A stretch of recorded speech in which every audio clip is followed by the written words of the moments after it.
nonetheless. A key thing here is actually our approach to these so-called smart systems in play here is that we're really preferencing this idea of active citizens, not passive. A lot of the intelligent building rhetoric makes the intelligence so smart that the people become dumb. They're not involved in it at all. You know, the building's making all the decisions about the airflow and the temperature and the air quality and so on. And you actually it almost mitigates against you opening the window yourself and then having a conversation about whether it's too cold or not in the office. So you're in a very passive mode quite often, and we wanted to reverse that. And I was very struck by what Usman was talking about earlier around this idea of wiping, and Natalie's project as well, I guess, of wiping the grime of the street onto napkins to see it. Because literally 10 days ago in Helsinki, I was walking out of our office, and you can't really see, but there's a ship in the left in the water there. And as I approached it, I realized it was this thing. And it's dropping coal into tunnels, basically, that go underground for about 800 meters, then into a coal-fired power station that supplies district heating. But because it's been incredibly cold this winter, the coal dust was very dry. It wasn't sticking to the coal, and so the wind was blowing it all the way down into the fresh snow that I was walking in, probably about 500 meters further back. You could suddenly see it for the first time because the pure white snow and then this dust. So you can see the white snow down the bottom there. So I kind of dug my hand into that. You know, I was just fascinated by that. And you can see the difference between the snow underneath and this crust of black grime and coal dust. And this is in a residential neighborhood, I should add, with a kind of a kindergarten just sort of 200 meters behind me. And you can see the difference there between the black stuff at the top and the white fluffy stuff below. And it was kind of making these... Now this blackness on the right here isn't the shadow of the ship, it's the coal. So on the white there is the frozen Baltic with the snow on it, and that's is it the leeward side? And where's Matt Cottam? He would know. The windward side. The leeward side is the bit that out of the wind. So that's where the black coal dust is setting up, and it kind of made these almost slightly worryingly beautiful patterns on the ice. But you're just suddenly hyper aware. And those are my footprints where I was standing in the bridge to take that picture, and you're suddenly plunging into pure white snow and you see this crust of black on top. So I really very much buy this idea that actually actively measuring and engaging directly in this way, as basic as that is, you suddenly become aware and take action in some level anyway. We're also looking at low to no about dealing with service culture. One very specific Helsinki thing is you have to have people on top of buildings to knock the snow off it in winter. These are Estonians, almost always. But how do you manage the building, and how could that be changed through the smart systems? So the idea behind all of these things is no more one-offs. Buildings are always one-offs, almost always, in almost every aspect of them. And so what we've looked to do is to take every single thing that we could replicate and try and build that as a system. I'll come back to that point in a minute. But so this idea brings in then another kind of word we're playing around with, the MacGuffin. And let's see if this sound works. A MacGuffin you see in most films about spies. It is a thing that the spies are after. In the days of Rudyard Kipling, it would be the plans of the fort on the Khyber Pass. It would be the plans of an airplane engine and the plans of an atom bomb, anything you like. It's always called the thing that the characters on the screen worry about, but the audience don't care. I aspire to sound like that one day. So that was Alfred Hitchcock talking about his idea of the MacGuffin, which has become synonymous with him, but entirely associated with him in the way that he put his movies together. So it's the plot device that drives the entire movie, but the audience don't care about it at all. The characters care about it, not the audience. So with Cary Grant there in North by Northwest, it was the government secrets. You never find out what the government secrets actually are. You just actually start worrying about Cary Grant and the movie. So we're thinking about what's the thing that drives the plot in a project, and what gives you the motivation to do that? So to make the timber building, we had to change the building codes in Helsinki, which had been written in the 19th century and barely updated since, which said you couldn't do timber buildings that big because they burned down.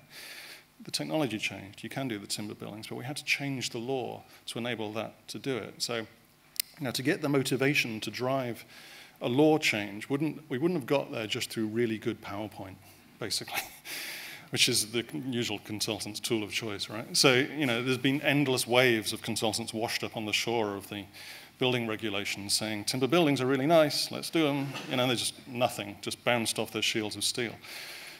Make an actual real building and put 25 million euros on the table and say, we want to build the timber building. That's a different ballgame, and it provides the motivation to do it. Now, the key point there wasn't whether it's X million or X 100,000 or whatever. You just need to find the thing that's motivating enough to then drive it. After that, the audience, in this case, the users of the building, won't really care about the details of construction one jot. I mean, architects and engineers, those of us designing, are fully bound up in that for 4 or 5 years.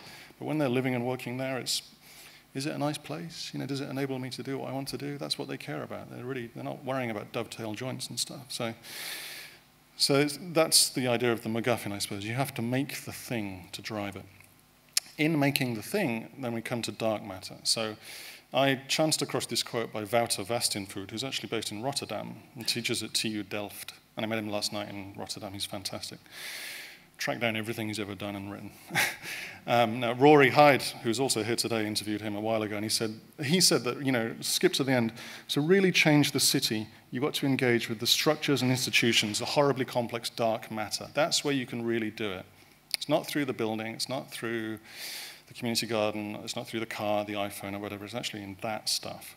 So if you think about the iPhone, for the sake of argument, the iPhone is a product actually of Apple's corporate culture, their design culture, their IP arrangements, their patents, the approach to patents and acquisitions, the lawyers, the logistics networks, the underpaid workers in China, you know, and so on. Everything there is present in the phone. You cannot see any of it. You see the physical matter, you don't see everything that produced it, but it couldn't have been produced without all of that other stuff.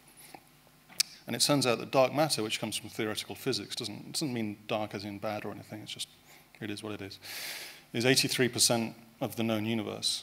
And no one's ever seen it and can't see it. We can't perceive it. We have no way of perceiving it. It just must be there for us to be here. It's one of those theoretical physics concepts which is charming and entirely mind-blowing. So we're all the 17%. The 83% is what makes it. Fritz Zwicky, who started looking at this in the 1930s, called it the missing mass. It must be something that enables all this other stuff.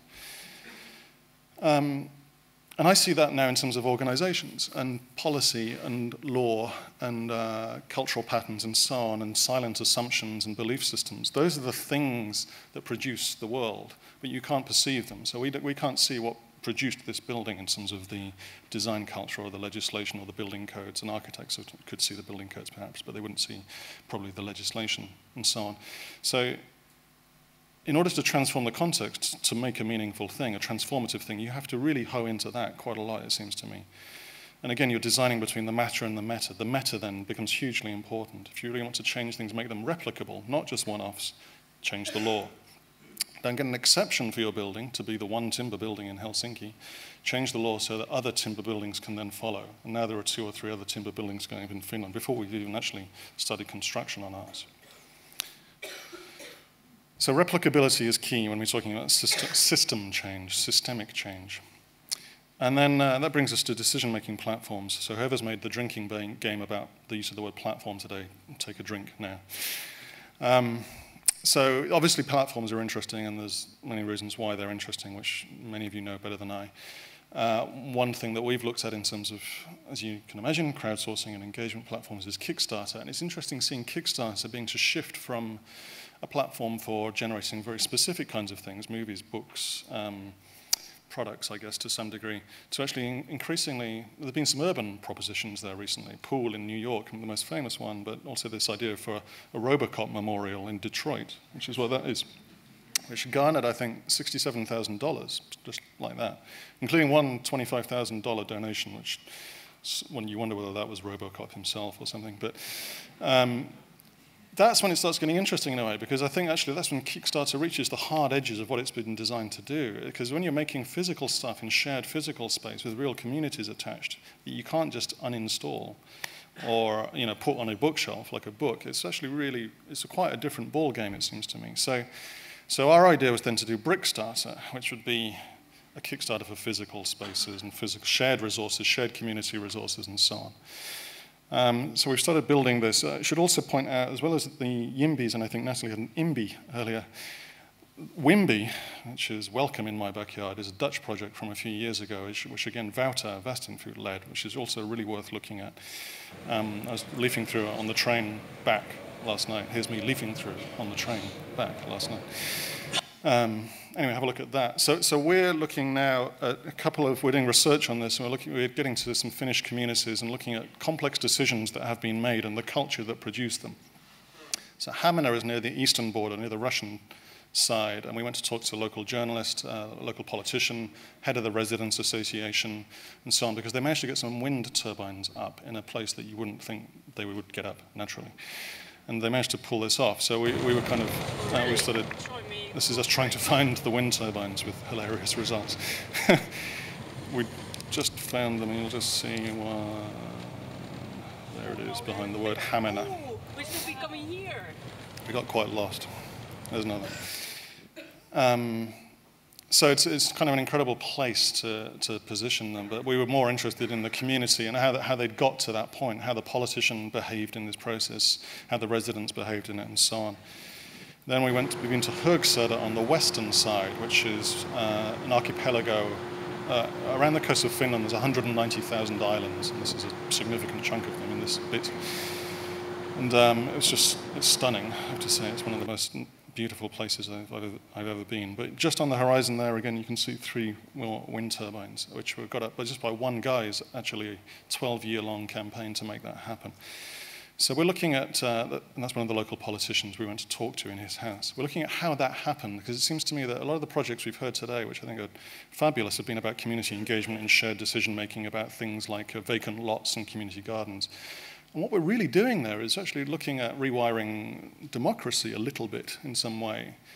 As in, we're looking at communal decision-making, right? So, and it seems that we have to engage with that wider question then about what does that mean to do that? And how does that hit then the authorities and institutions? If that's going to really work, and actually is going to pattern, say, Amsterdam and all the vacant lots, you need to get into the dark matter around that. It's not going to be enough just to do the one community garden and then hope that it gets cut and paste. So our approach is to start looking at that culture, and then we'll build something accordingly, a platform of some kind, predictably. But we'll also try to change the law. And I say that quite explicitly, because I know we'll have to if we do it right. The summer cottage is key to this in Finland, funnily enough, and the windmills. Summer cottages are owned by people in Helsinki who go there for about a month per year. They're the ones blocking the wind turbines. All the local residents who are there 12 months of the year want the wind turbines. And so there's this standoff here, which is very interesting. Actually, the decibel level has to be quieter around a summer cottage than it does someone who lives there 12 months of the year, which is again, a very strange thing to have done. So you think about, how did that happen? And it happens that these cottages are also generally owned by wealthy Helsinki lawyers who know how to stop these processes. So when you're playing with these kind of things, you're getting right to the heart of this relationship between an individual and the community. It's really, really unbelievably rich terrain. And again, it's to do with this culture of decision-making. And to reference something Usman said first thing, again, sensors and data points aren't going to help us in terms of providing the answer here. They may be part of a solution, but they're not enough in themselves. There's something else there. What do we do about that? Well, that's a decision-making thing. And that involves engaging with politics and power relationships, and start thinking about the philosophical foundations of smart cities. So where does this come from philosophically? So some of it is in that, that very full-on Peter Cook quote earlier today about the, in a way, almost the individualizing tendencies of those technologies. If he was thinking that in 1967 or whenever he said it, if not earlier, he was more prescient than even I give him credit for. But we know that social media has also, despite the name, an individualizing effect, as do mobile phones, I'd argue. But there's something else. I'll just play this clip from Adam Curtis's documentary.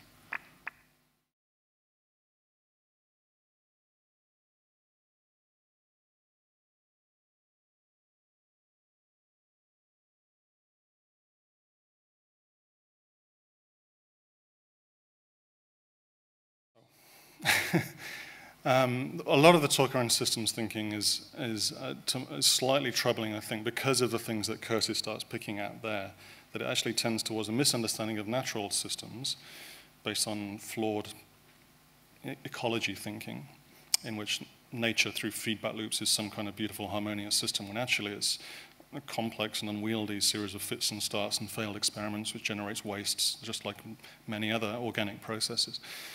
But it also is then allied to kind of cybernetic thinking, which doesn't map onto the world of culture and the way that people live, work, play, and the complexity of the way that people are. So all of that stuff is present in smart cities rhetoric, and we have to, I think that the opening speech this morning was very good from Martin and also Usman in terms of picking that out, and some of the projects we've seen today also nicely preference culture and people, as well as a deeper understanding of natural systems, I'd say, and particularly the work of Natalie and others. So you can see this most clearly when you hear the talk of Gov 2.0, which seems to me entirely bogus in that it's really sticking a Web 2 front end on Gov 1.0 in this way. You know, it's not really actually fundamentally doing government 2.0 at all. Just like actually a lot of the open data movement and transparency movement also does that. There's no end game in mind. There's no thinking through what that would really mean to have a transparent society. It could be incredibly damaging. Again, look at the failed experiments around communes and hippies and so on that Curtis picks out in his movie. So in terms of, again, picking up from something that Usman started with, to demonstrate the complexity and help create tools to manage it, rather than hide the complexity, where we're going is looking at this idea of the Nordic model and the idea of actually, could you make tools that manage a model at that scale, a national scale? This is a slightly absurd thought, so bear with me. The Nordic model is the way that Scandinavia plus Finland sort of works, right? In that everybody has the same education system in Finland. So it's basically the same for everybody, and it achieves incredibly high results, the second best in the world. So it's a high bar, the same for everybody. So there's not much variation in it, but it does a good job, so well done. Same with our approach to food, probably in Finland. There's not much variation in food traditionally in Finland.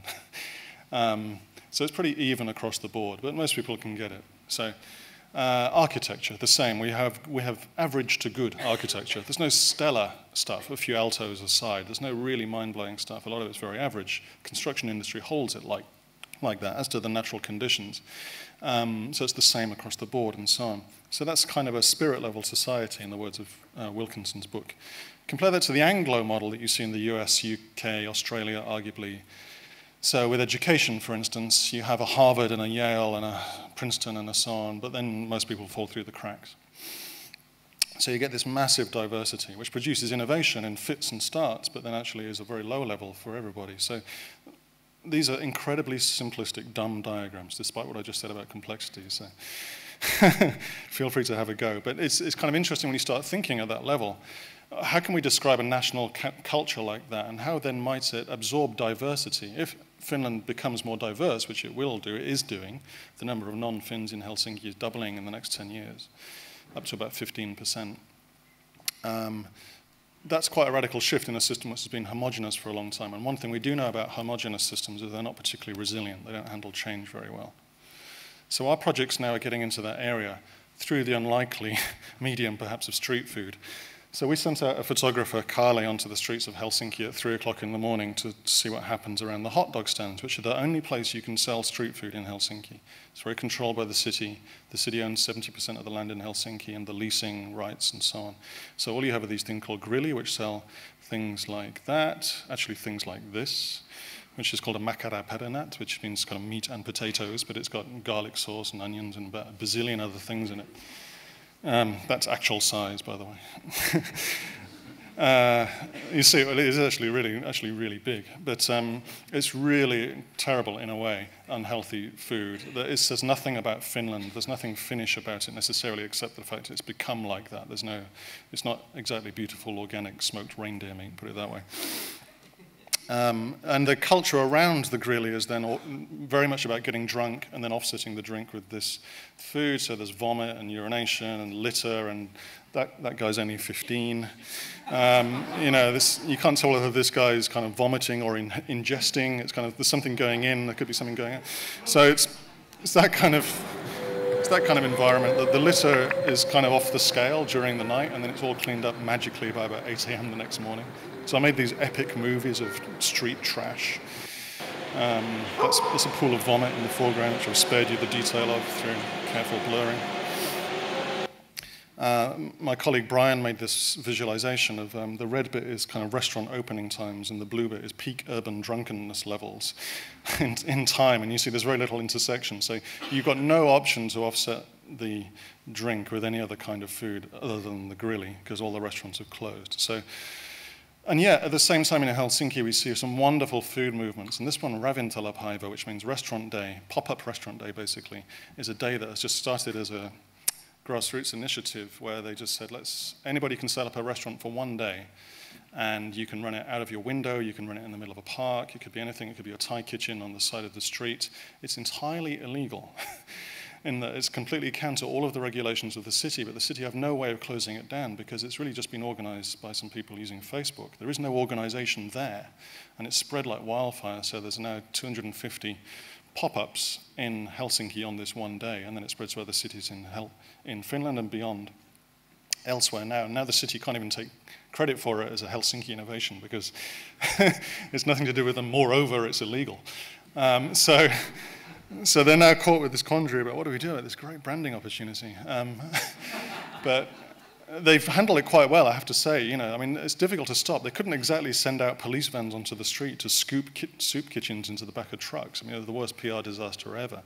So the deputy mayor went on the Facebook page for it and just said, "Have a nice day," and which was a really nice light touch way of dealing with it. But they've got nothing else they can do. So, and yet at the same time, their work around the kiosks, which are a distinctly Helsinki thing, is very, very basic. It doesn't take advantage of any of that. So on the one hand, you had Ravintolapäivä doing this wonderful thing, but really, because they're grassroots activists, they have no real desire to talk to the city about permits and licensing and so on.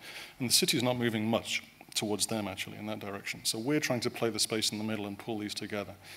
And we'll do that through a few projects, including one at this, this is actually called a Sika circus, which means pig circus. This was for moving pig carcasses through a slaughterhouse.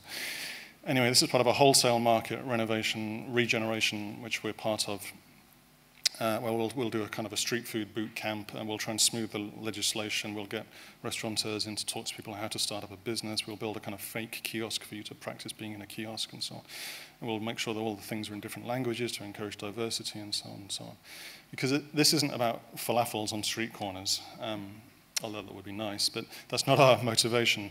Because once you dig into something like street food, you're actually dealing with carbon, logistics, health, diversity, the conceptions of the use of public space, citizen engagement and governance and so on. All of these things are about what the city is for and who the city is for and how we decide that. So taking the intervention of Ravintolapäivä, this is a Tom Car kitchen that's set up in a park near me just for this one day. It runs every 6 months now. But the day after Ravintolapäivä, there's nothing there except the park. So to turn that intervention into systemic, again, means working with this dark matter stuff, finding the right MacGuffin, the right reason to motivate people to do things, thinking of projects as Trojan horses so they spin off other things, they change conceptions of public space, and therefore deal with the planning department and so on. So again, back to this Nordic model, how do you generate these spikes of innovation like that whilst retaining levers of a strong social contract? How do you retain the best education system we have, but also innovate on top of that? So you keep the high bar for everybody, but produce on top. That might be, some kind of next Nordic model. That might be some different conception of the welfare state, which is useful for other countries. Because it seems to me in a way that interventions, there's something weird about interventions. They're not kind of hard enough. In that they're sort of easy to get off the ground at the basic level. There are clearly good ones and bad ones, but the fact that they're not hard enough is because they're not engaging with beyond the intervention often to make them systemic, which is quite hard. So there's something in the middle, again, we're trying to get at here. In between this kind of, again, with Simon's diagram, the domain of the designers is up there. All of this other stuff is management consultants, lawyers, policymakers, etc. And those two worlds are entirely separate, as we know. So a strategic design, we're trying to move backwards and forwards. A bit like that. You didn't expect that, did you? So it's just the most Amsterdam diagram I could make today. So, but it's contingent and blobby and awkward and weird. It moves backwards and forwards, up and down. It's not these hard-edged worlds where the designers don't design policy and policymakers never produce objects or spaces. So that's the strategic design thing. So to sum up, I've talked about a bunch of terms there as a vocabulary to start conversations. They're not intended, as you sometimes see here's your top 10 guide to design thinking, works in all conditions, guaranteed success. No, that is not that. This is about opening up, kind of making a legible practice, if you like, so that people can talk about it. And because I once worked in Monocle magazine, you always have to have a little list of your top 10 blah about blah. So these are the 5 thoughts I'll finish with. One key idea here that design, perhaps, and other things can contribute is that the world is mutable. We've made these design decisions, but policymakers quite often don't think like that. So I'll just show you this one. It's the way that you look at the world. And I guess it's one of the sort of curses of what you do is that you're constantly looking at something and thinking, why is it like that? Why is it like that and not like this? I love the pained expression on his face. And imagine being Jonathan Ive walking around the world looking, oh God, I can't look at why didn't I design it? And, but policymakers don't think like that. They see path dependency. They see it's always been like that. We've never done it any different. This is what people have always said they wanted, and it's something profound about realizing that we made the world in this way, we can make it another way. That it gives a sense of optimism and drive and motivation. And Philip Colligan of Nesta, I think, put it quite rightly, who works in their public sector area, that they're making design decisions all the time, but we're not really thinking of it in those terms. So what if you foreground the fact that it is a design decision? Would that help in any way? Would it help you, for instance, the idea of prototyping into public service? So now that deals with the issue of political capital again. I knew I'd come back to it. So Obama got elected on yes, we can, not yes, we'll try, or we'll give it a go, we'll see what happens. Depends what the House of Representatives say. I don't know what the budget's going to look like in a couple of years. We'll try this and a bit of that. But in reality, that's what it is like, I would guess, being President Obama. I never thought that thought before. But it is very contingent and full of risk and failed projects and so on. But they can't admit to that. You don't get elected on that. You have to have this clear sense of direction. But wouldn't it be interesting if we could get some sense of prototyping, if you like, which is perhaps a different language to experimentation and risk, arguably, but so that we can understand strategic orientation. We can set off in a direction, like at the top there, but we don't exactly know all the steps along the way. But we know at any one time we have an orientation. So we know we don't need to know true north to get to the North Pole. We just need to start in a northerly direction and keep going north, north, north, and you will get there in the end. So that's a more realistic way of thinking about it. It's also to do with the way we think about risk. And Joey Ito, who's the head of the MIT Media Lab now, was speaking at Nokia a few months ago, and he pointed out the thing about risk assessment now, the cost of assessing risk is sometimes bigger than the cost of failing in the first place. So it would actually be better not to do it and just do it and fail or not. We actually have more money left, if you see what I mean. This other thing about hinging policy to delivery via stewardship, actually doing the thing in order to understand what the policy could be, closing that gap, I've talked about that a lot, and designing for scale and system and platform and iteration, interaction. A lot of the things that we're familiar with, again, is not part of the language of governance and politics. So finally, physical matter matters, but also the dark matter matters. We have to be moving backwards and forwards between those two. So we don't understand we need to change the building codes until we try to make the timber building. In fact, we don't get to change the building code until we make the timber building. So the physical matter really does matter. But equally, if you're just doing the physical matter, you're just doing one-offs, and that seems a waste at this point in time. So you need to then also think about the dark matter to make things replicable or systemic or deliver, like a Trojan horse, multiple benefits. Machiavelli, not at 3:32 this afternoon, but in 1532, said, the innovator has enemies, all those who have done well under the old conditions, and lukewarm defenders in those who may do well. So, the best we've got is lukewarm defenders. We have to try really hard. And that is, I suppose, where I want to leave it. That we need to think about culture of decision-making as much as the culture of products and objects and services and platforms and so on. And that is a thing also we can prototype. Because designing the cities of tomorrow, the social cities of tomorrow, means designing how we make decisions as well. Thank you. That's how you say thank you in Finnish.